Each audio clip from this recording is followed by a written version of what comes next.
Hello, this is Manish Patel with Ichimoku Trade. Today is September 30th, 2017. This is our October U.S. stock market update. I want to welcome everyone. This is a critical update, reason why it's the end of Q3 and we're now beginning Q4 going into the end of the year.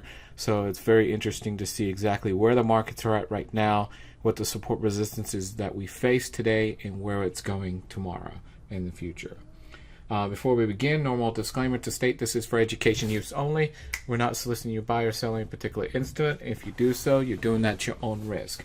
We are broker neutral, so we support all the various platforms out there from TradeStation, eSignal, Thinkorswim, NinjaTrader, and so forth. For today, we will be using eSignal for all our charts.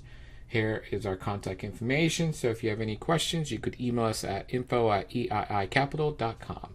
So let's get to the charts. So here's a chart of the daily chart for the Nasdaq Futures NQ. Why we're looking at daily charts, typically we'll look at weekly or monthly charts. Reason why is these updates are done on a monthly basis and we want a long-term view. However, all the markets in the U.S. stock markets are pretty much making all-time new highs. So us looking at the weekly and monthly, we're really not going to get any data at all. So we have to look at more of a short-term view, which is a daily time frame. And that's one of the reasons why we're going to look at the daily time frame for all of these markets right now. So this is pretty much, we're looking at the Nasdaq Futures. Reason why is Nasdaq Futures are ones that typically pretty much led us out of the financial mess that we got into. And they pretty much led this whole bullish boom that we're seeing for the last couple of years. Now, since we're looking at a daily time frame, you could have one market lead 1 month, next market lead another month, so just take that into consideration. But we want to look at the Nasdaq, which was leading everything coming out. Reason why is that whatever leads the markets going out typically is also the one that where you could see signs of that for weakness when the markets are overall going to be done going into a bullish nature. So that's one of the reasons why we look at the Nasdaq. But if you look at the Nasdaq here, this is pretty much just consolidating here this month. There's nothing really going on here. We're basically consolidating between 58.51 and 60.11. So there's nothing interesting going on at all in this picture. Okay. The next market we're going to look at are basically Dow Futures, and this is a daily chart for the Dow Futures here. Now, what's interesting here is that notice the Nasdaq did not make a new all-time high in September, but the Dow did. So you're starting to see a surgence here where the Dow this month in September basically was leading the markets overall, where it started making new all-time highs. And you could see the momentum here that it had after Labor Day, where you kind of bottomed out here and then took off here and broke the resistance here at 22,025, and then it came all the way up here to 22,374.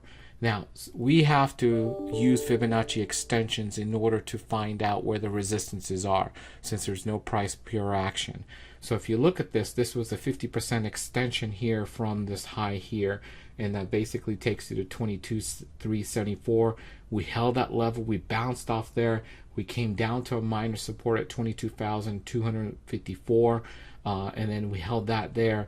So if we break this 50% extension, the next resistance we have is 22,441. And based on what we're seeing right now with this minor support here holding, because the major one's down here, that does have a high probability of breaking this resistance and going to the next level here, which is 22,441. But you could see clearly here from the charts that basically the Dow right now on a monthly basis so far is leading the Nasdaq. So let's now check out the S&P 500. So here is the S&P 500 on a daily chart. You could see it's made a new all-time high too, and you could see that here it was making an all-time high here. Now in here, if you look at this here, this actually, believe it or not, is approaching the 50% extension, which is 25.25. So if you look at the extension values between the Dow and the S&P, and the S&P is still lagging behind the Dow right now, but based on Friday's price action, it's trying to play it in a catch-up mode here. So there's high probability here we're going to hit the 25.25 level here, probably the same time as the Dow reaches its all-time high. So I think both of these are going to sit there and get to their 50% extension levels close to the same dates, based on what we're seeing right now on price action on the daily time frame and lower time frames.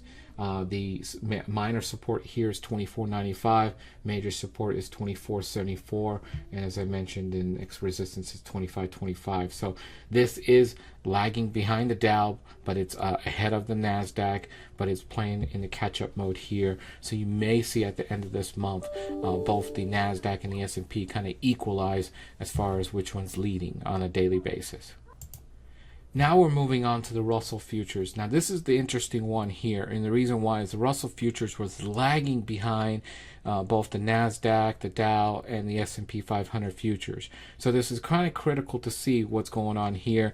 Reason why is that this was not making new all-time highs at all, and you could see this month it did, and that's really good for the overall markets, telling you that everyone's now participating from small caps to large caps in this market. So a lot of people are believing this bullish nature in this market going forward, and that's a very good sign for Q4 of this year moving forward. So if you look at this overall, we're going higher here. We broke the resistance here at 1449, and we're, believe it or not, we're approaching the 50% extension here at 1503. So you could see here from both the Russell and also the S&P 500 futures, we're approaching the 50% extension, whereas the Dow's now trying to retest its 50% extension here.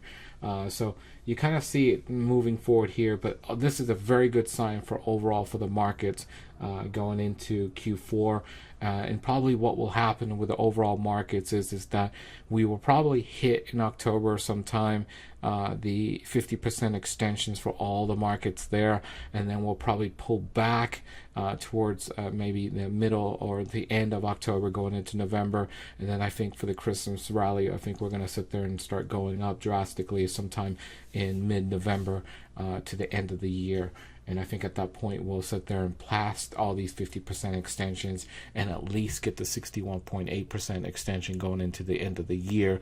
So Q4 looks really good right now, where the probabilities are high for Q4 to end out very positive.